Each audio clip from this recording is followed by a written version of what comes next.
Friends, welcome to my channel Hindi needs. Friends, कल हमने पढ़ा था स्वर संधि के विषय में। आज हम पढ़ेंगे व्यंजन संधि के विषय में। व्यंजन के पश्चात स्वर अथवा व्यंजन के आने पर जो परिवर्तन होता है उसे व्यंजन संधि कहते हैं। मतलब जब हमारे व्यंजन आ रहे हैं और उनके पश्चात या तो स्वर आ रहा है या व्यंजन आ रहा है, उनके आने पर जो भी परिवर्तन होता है उसे बोलते हैं व्यंजन संधि। जब स्वर और स्वर के मिलने से परिवर्तन हो रहा था उसे हम क्या बोल रहे थे सर? फ्रेंड्स, स्वर संधि। अब हम व्यंजन के बाद में या तो स्वर आ रहा है या व्यंजन आ रहा है, उसमें जो परिवर्तन होता है उसे हम बोलते हैं व्यंजन संधि। ठीक है फ्रेंड्स, उसे हम क्या बोलते हैं? व्यंजन संधि। जैसे जगत प्लस ईश तो क्या बना फ्रेंड्स? जगदीश। और दिक प्लस गज बना दिग्गज। व्यंजन संधि में पहले शब्द खंड के अंतिम अक्षर के नीचे हलंत होता है। ठीक है, जो अंतिम खंड होता है, ये देखो, पहले वर्ड का जब भी हमारा अंतिम खंड आएगा उसमें क्या होता है? हलंत। एक छोटी सी आड़ी लाइन जो होती है उसे हम क्या बोलते हैं? हलंत। ठीक है, अन्यथा उसमें किसी स्वर की मात्रा न होने पर भी ए स्वर बना रहेगा, जिससे व्यंजन संधि न होकर स्वर संधि बनेगी। तो फ्रेंड्स, जैसा मैंने आपको बताया था कि व्यंजन कभी भी अकेला नहीं होता है, उसके साथ हमेशा स्वर होता है। या तो वो किसी मात्रा के रूप में होगा, चाहे वो अकेला हो। अगर वो अकेला है तो ए की साउंड आएगी, और अगर मात्रा है तो मात्रा की साउंड आती ही है। तो यानी कि अगर हम उसमें हलंत लगा देते हैं तो उसके साथ स्वर नहीं होता है। ठीक है फ्रेंड्स, चलिए अब पहला नियम है वर्ग के पहले वर्ण का तीसरे वर्ण में परिवर्तन। जब पहला वर्ण होता है, जो पहला वर्ण है उसको हम किस में परिवर्तित करेंगे? तीसरे वर्ण में उसको हम परिवर्तित कर देंगे। ठीक है, इसको बोलते हैं 1 का 3 नियम भी बोलते हैं इसको। यदि वर्ग के पहले वर्ण कै, चै, टे, तै, पै के पश्चात, ये हमारे पहले वर्ण है सारे, इनके बाद किसी भी वर्ण का तीसरा चौथा वर्ण आ रहा है। ठीक है, जैसे ग, घ, ज, झ, ढ, ड, ढ, ढ, द, ध, ब, भ, य, र, ल, व, ह, अथवा कोई भी स्वर आ रहा है तो हम क्या करेंगे? जो पहला वर्ण है उसी वर्ण के तीसरे वर्ण में उसको हम परिवर्तित कर देंगे। जैसे क का ग, च का ज, ट का ड, त का द और प का ब हो जाता है। अब देखो, मैंने कहा पहले वर्ण को हम किस में कन्वर्ट करते हैं? तीसरे वर्ण में। ये कौन सा नियम है बेटा? 1 का 3 नियम होता है। अब देखो, का हमारा पहला वर्ण है। ठीक है, का हमारा पहला वर्ण है, इसको हम बदलेंगे ग में। चा को हम बदलेंगे ज में।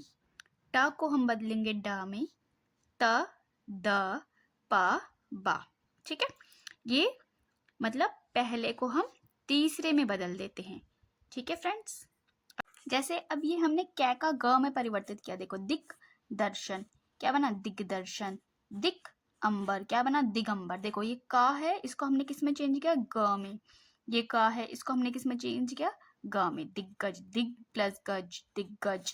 ऐसे ये देखिए, तत् प्लस भव, ये ता है, ता को हमने किस में चेंज किया? द में। तो क्या बन गया? तद्भव। तत् प्लस अनुसार, तदानुसार। ठीक है फ्रेंड्स, ऐसे ही इसको हम चेंज कर देंगे।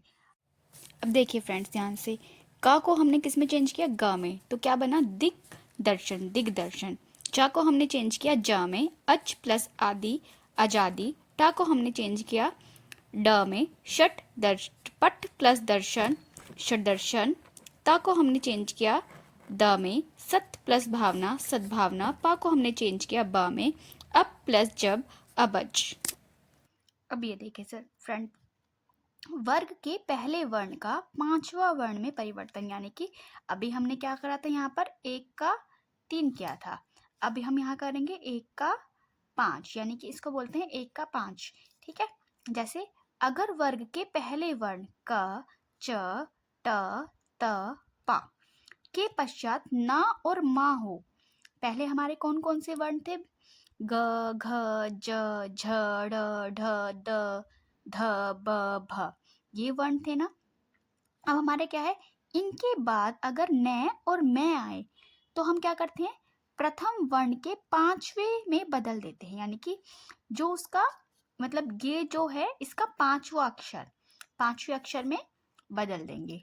जैसे का हो जाएगा ना, च कण, टकण तकन पक मा हो जाता है। जैसे अब ये देखो सत प्लस मति, अब ये देखो ये ता है, इसके बाद आया माँ तो क्या बन गया सन्मति।